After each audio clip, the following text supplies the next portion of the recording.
Mañanera más tarde y con menos tiempo es lo que piden los reporteros, pero adivinen quién quiere más mañanera y casi todo el día.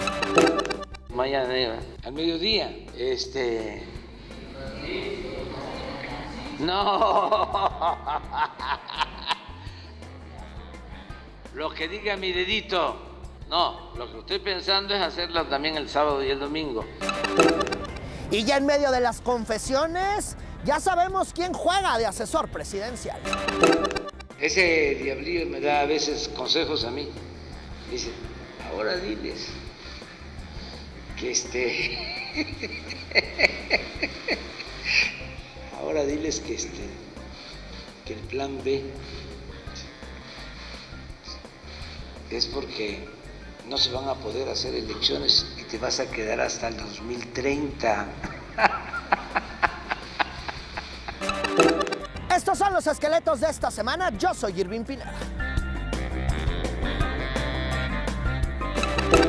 Seguramente lo han notado, estamos llegando a temperaturas propias del invierno y con ello han aumentado las enfermedades respiratorias y estamos aprendiendo en este 2022 a convivir con lo que queda de SARS-CoV-2, con la influenza AH3N2 y también con el virus incital que la mayoría le ha dado a los bebés. Lo cierto es que aunque las mismas medidas para cuidarnos de no contagiarnos de SARS-CoV-2, es decir, de COVID-19 y de influenza son las mismas, en los últimos días los consultorios médicos han estado reportando un alto número de pacientes que tienen influenza H3N2. Específicamente, la influenza tipo A, variante H3N2, está descrita desde el 2010 que se transmite de cerdos a humanos. Principalmente en ferias agrícolas es donde se puede llevar estos contagios. El cuadro clínico es similar a la gripa, que es un malestar general, fiebre, tos, escurrimientos nasales, entre algunos otros síntomas respiratorios altos. Hay que decir que los consultorios también reportan pacientes de enfermos de SARS-CoV-2, de COVID-19, aunque pues ahora no vemos los casos que veíamos en el pasado, pero hay que entender cuáles son las diferencias de estas enfermedades. Doc Lavariega, ¿cómo estás? Ya me vine a tu consultorio. Un gusto saludarte, eres bienvenido siempre, Irving. Qué gusto verte. Oye, a ver, ¿qué onda con lo que estamos viendo? Es un invierno diferente el de este 2022 porque yo no sé si haya tanto SARS-CoV-2, tanto COVID-19 como lo veíamos el año pasado y el año antepasado, que la verdad pues incluso algunos ni hicieron cenas navideñas. ¿O qué es lo que más estás viendo tú en el consultorio? Sí es importante mencionarlo, Irving, no como otros meses o el año pasado incluso, no estamos a ese nivel, pero sí hay un repunte importante de casos de coronavirus y como bien comentas de algunos otros virus respiratorios. Es también importante señalarte que, bueno, ahora sí prácticamente la consulta tiene un componente mixto. Todos los pacientes crónicos, pero también un porcentaje importante, podríamos decir tal vez el 35-40% de los pacientes son COVID. Claro, oye, y luego me estaban diciendo que en algunos puntos de más allá de Ciudad de México, por ejemplo en Querétaro, en San Luis Potosí, las consultas estaban ahora este año por influenza AH3N2, no sé si lo dije bien, pero me decían la mayoría, oye, pues es que la influenza ahora es lo que nos está dando lata como médicos con todo y que el año pasado, pues de influenza, poquititos casos.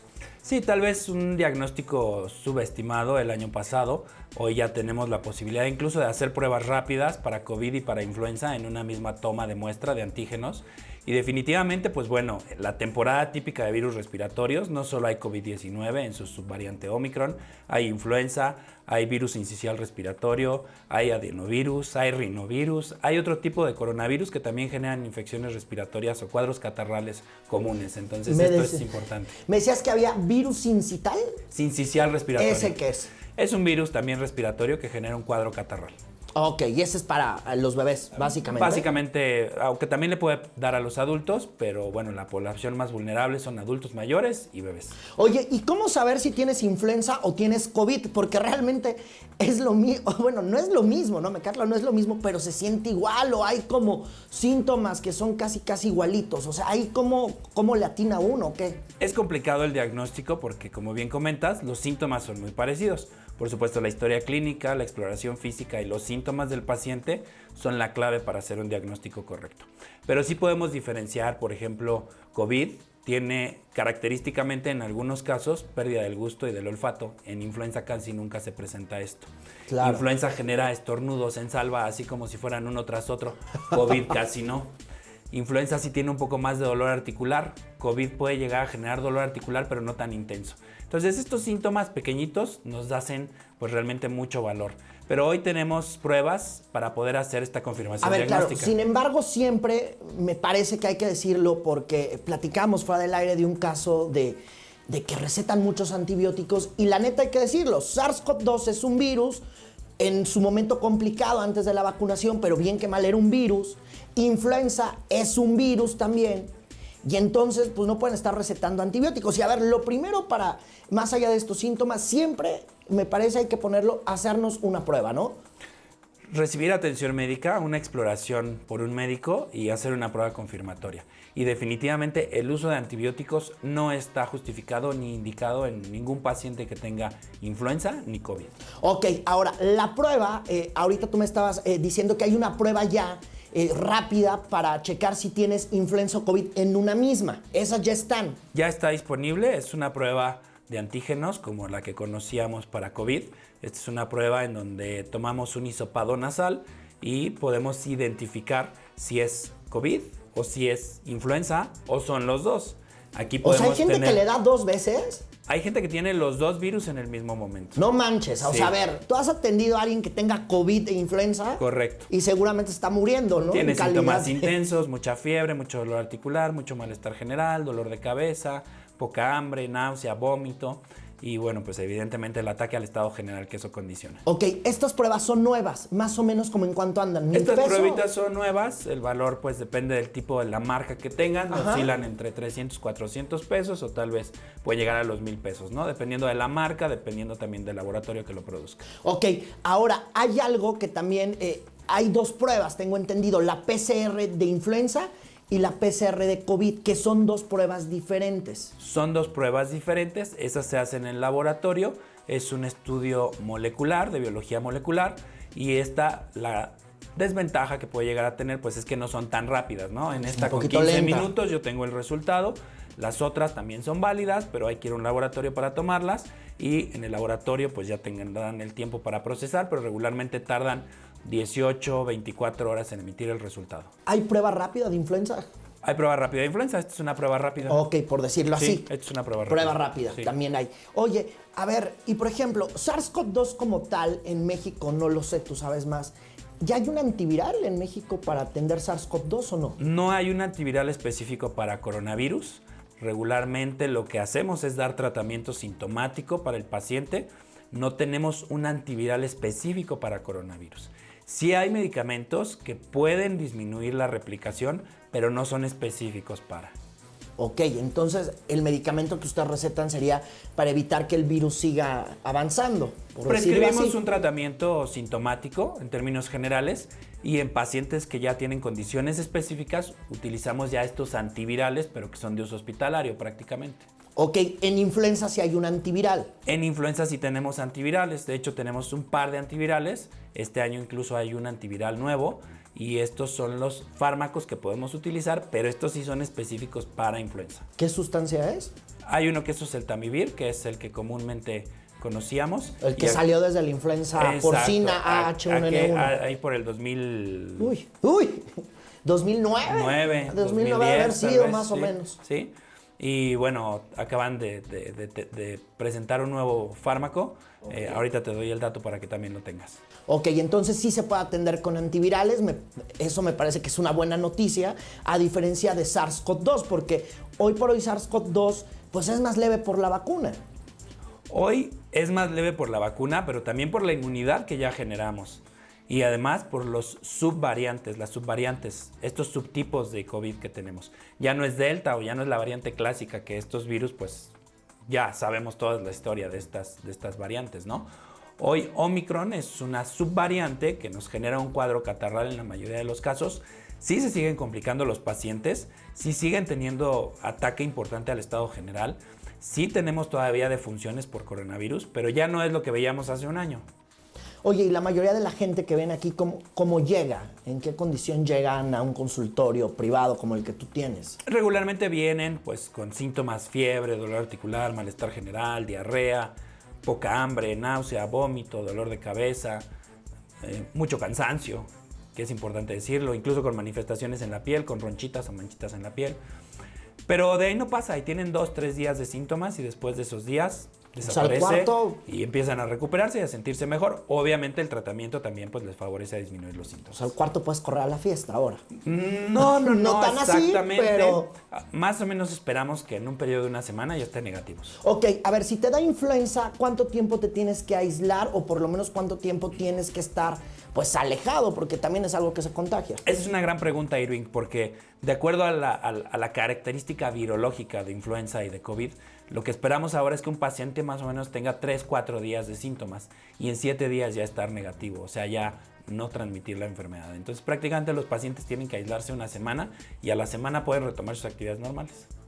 ¿Pueden andar con el cubreboca? Idealmente, el cubrebocas finalmente es la herramienta que nos permite disminuir la posibilidad de riesgo de contagio. Entonces, pues, aunque lo han quitado y han dicho que ya no funciona, muchos estados ya han dicho otra vez que lo retomemos, la recomendación es sí seguir utilizándolo.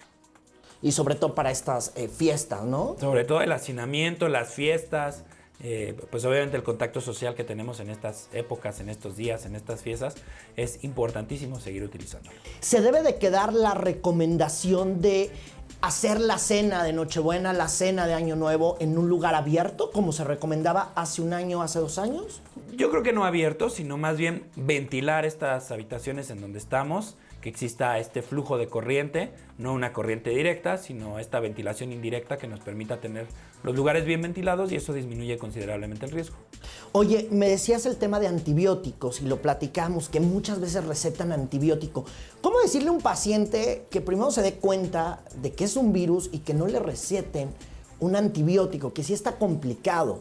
¿Y por qué es complicado, dime tú, el estar tomando antibióticos cuando no los necesitas? Si reciben el diagnóstico de influenza o de COVID y hay un antibiótico en esa receta, corran y cuéntenselo a quien más confianza le tengan y ya no regresen ahí. Porque los antibióticos son para las bacterias, no para los virus. Sí es probable que un virus genere inmunosupresión y esa inmunosupresión condicione a una sobreinfección por una bacteria y ahí sí estaría indicado el uso de un antibiótico. Pero ojo, es una sobreinfección por bacteria. Ahí sí tenemos la indicación absoluta de prescribir un antibiótico. ¿Con inmunosupresión qué quieres decir, Doc? Que les baja las defensas. Ok, y cuando te baja las defensas, ¿se puede reproducir una bacteria? Sí, característicamente los virus generan esta baja de defensas y ahí es donde se puede llegar a generar una sobreinfección, es decir, que llegue una bacteria y además genere pues una infección y esto obviamente requiere de antibiótico. ¿Hay una bacteria preponderante en este invierno? En este invierno no, regularmente y típicamente son estreptococos los que afectan la vía respiratoria, que es como lo que encontramos en el común de la población. Obviamente hay otro tipo de bacterias, pero vamos a decir el mayor porcentaje de presentación es esta. ¿Es necesario, como lo decíamos hace 2 años, hace un año, estar en un lugar abierto para las cenas que se vienen? Si se puede, está perfecta esta medida. Sin embargo, la recomendación es tener estas reuniones con espacios bien ventilados. Si tenemos una corriente indirecta en el lugar en donde estamos, esto disminuye de manera considerable el riesgo de contagios. Y también, evidentemente, si hay una persona que tenga síntomas, pues muy recomendable que mejor se quede en casa. ¿No? Oye, nada más, finalmente, también me decías que en este 2022 hubo un nuevo antiviral para atender la influenza. Sí, es Baloxavir, es un medicamento específico para influenza y este es uno de los medicamentos que está también disponible hoy para poder prescribirlo para los pacientes que están confirmados con influenza. Y la cepa es H3N2, ¿verdad? Correcto. Ok. Bueno, pues te aprecio estos minutos, Doc. Qué gusto Al contrario, verte. un honor. Cerramos el 2022 y hay que revisar estas cifras. Por 4º año consecutivo, México se convirtió en el país más peligroso de América Latina para ejercer el periodismo. Los estudios sitúan a Latinoamérica como la zona pues más preocupante para ejercer dicho oficio, ya que la región acumula casi la mitad de las muertes violentas globales por el ejercicio periodístico. Hay que decir, en este 2022, 57 periodistas fueron asesinados tan solo en esta región de América Latina. Hay que decir, México tuvo 11 periodistas muertos, son 4 más que en 2021. La verdad es que la mayoría de los ataques de los periodistas pues no se resuelven. La verdad es que en México hay un mayúsculo grado de impunidad y por eso es que es muy fácil matar a un periodista. Precisamente en este contexto donde hay una impunidad prácticamente absoluta, es del 98% en los crímenes contra la prensa, no extraña que se vaya subiendo la temperatura.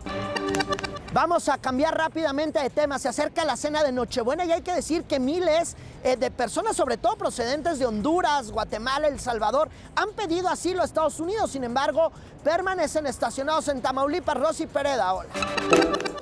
Hola Irving, te saludo con muchísimo gusto desde la frontera de Matamoros, donde continúa la incertidumbre por parte de los migrantes, tanto venezolanos, haitianos y de otras nacionalidades que están en espera del inicio de trámite de asilo en los Estados Unidos.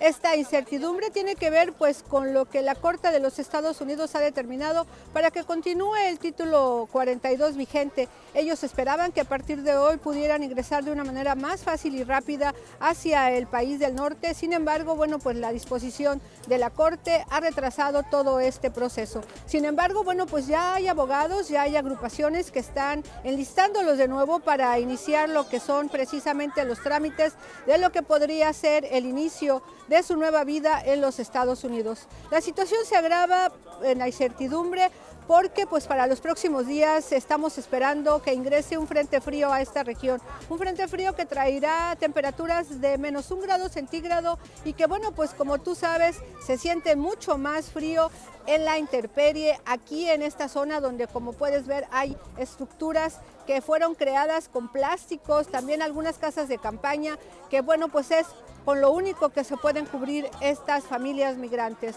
Mientras tanto, pues hay que esperar también que las autoridades sigan buscando alguna área donde refugiarlos, porque bueno, sabemos que los frentes fríos continuarán ingresando a nuestro país en los próximos días. Por lo pronto es mi reporte, yo voy a seguir muy pendiente de lo que ocurra con esta población migrante que suma alrededor de 8,000 en toda la ciudad y alrededor de 2,000 en esta zona cercana al Puente Nuevo Internacional. Regreso contigo, muy buen día.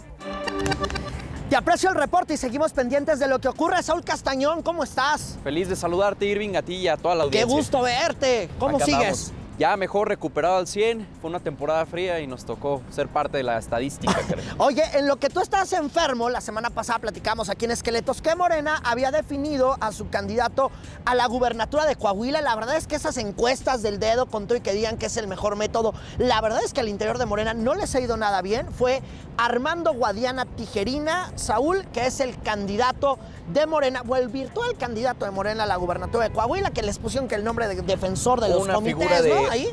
Coordinador de organización de los comités de protagonistas del cambio verdadero, una figura previa a la candidatura para que no sea impugnable y no la tiren antes de que empiece el juego.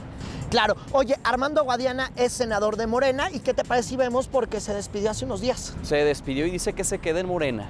Bueno, pues vamos a ver. Vamos a una lucha dura, fuerte, pero vamos a obtener seguramente la victoria con el trabajo y apoyo de todo el mundo.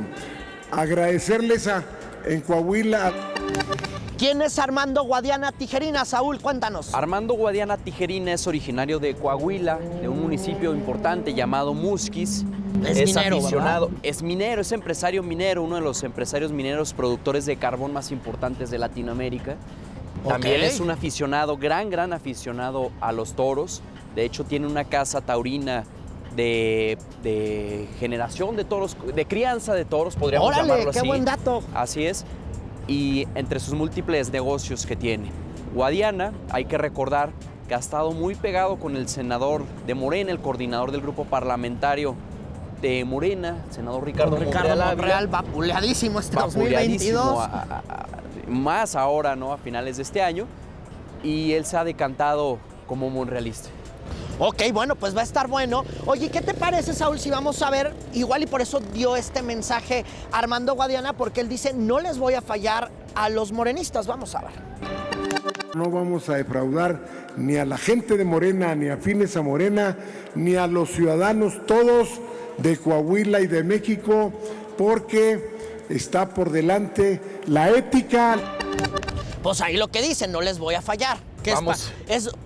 ¿Estoy abierto a todas las corrientes? A ver, la realidad es que dentro de los candidatos posibles o los coordinadores de organización posibles que había en Coahuila, teníamos a un Ricardo Mejía Verdeja, claro, teníamos a un Luis Fernando Salazar principalmente y Armando Guadiana, y todos ellos muy señalados en la pre-campaña de Morena, por decirlo de alguna manera, como haber formado parte de estos bloques opositores al presidente hasta hace muy poco tiempo. Esa es la realidad.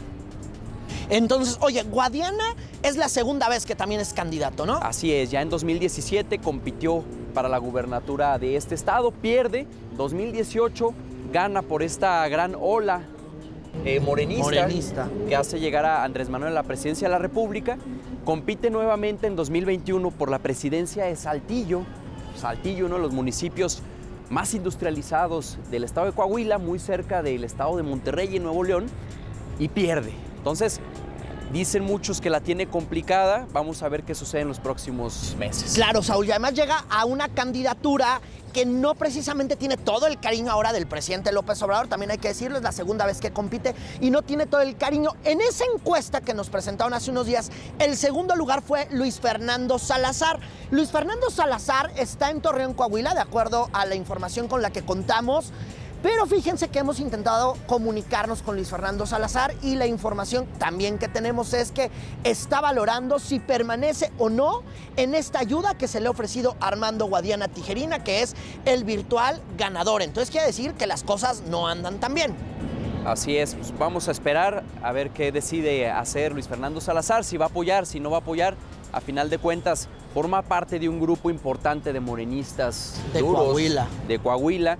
Él tiene el respaldo del presidente nacional de Morena, Mario Delgado. Recordemos que fueron compañeros de bancada en la anterior legislatura. Tienes toda la razón. Entonces ahí se tejió una amistad que, digo, no se tiene con Armando Guadiana ni con Ricardo Mejía Claro, Verdeja. y además lo hizo delegado de Quintana Roo en los comicios pasados, ya lo habías contado aquí. Oye, y Ricardo Mejía, que también estaba en la encuesta y que quedó en tercer lugar. Ricardo Mejía, lo veíamos, yo lo decía la semana pasada, se enojó, publicó su video de Facebook y luego, pues Saúl fue a hablar con el presidente López Obrador y el presidente López Obrador ya le dio un encargo nuevo. Vamos a ver. Porque tenemos proyectos que son muy importantes para el pueblo de Coahuila. O sea, es decir, se va a encargar de revisar todo lo que va a hacer el presidente López Obrador en Coahuila y en este año que se viene, que es muy importante, ¿no? Coordinador de asuntos muy importantes, pero a la vez nada importantes. Que vas a ir a supervisar agua saludable para la laguna. Que vas a ir a supervisar que las cosas se estén realizando bastante bien. Pero no vas a soltar tu cargo actual, que es ser subsecretario de Seguridad Pública. Entonces, ¿de qué se trata? ¿No? ¿Tener todos los cargos, pero a la vez no tener ni uno? Complicado para Ricardo Mejía y seguramente, pues supongo que Ricardo tiene mucho trabajo porque pues la seguridad no es como la mejor, ¿no? Y hay muchos hechos de violencia diariamente aquí, ¿no? Así es. Digo, nada más para decirlo. Saúl, muchísimas gracias que estuviste Muchas aquí. Gracias. Feliz Navidad. Irving, feliz Navidad a todos ustedes. Nos estamos viendo por acá. Qué gusto ver, es Saúl Castañón y ya saben que siempre estamos juntos en Fuerza Informativa Azteca. Fuerza Informativa Azteca siempre presente. Me tomo unos segundos nada más para desearles de parte de todo este equipo de política y gobierno, de parte de todo el equipo que conformamos Fuerza Informativa Azteca, desearles una muy feliz Navidad, que la pasen súper bien, diviértanse, disfruten a la familia si es que pueden. Si no están con la familia, disfruten a sus amigos. Con todo y que es Navidad, ya saben que nos leemos siempre en @Irving Pineda, estoy en Twitter, en Insta y ya saben que siempre estamos en @Azteca Noticias. Yo soy Irving Pineda, qué gusto andar por acá.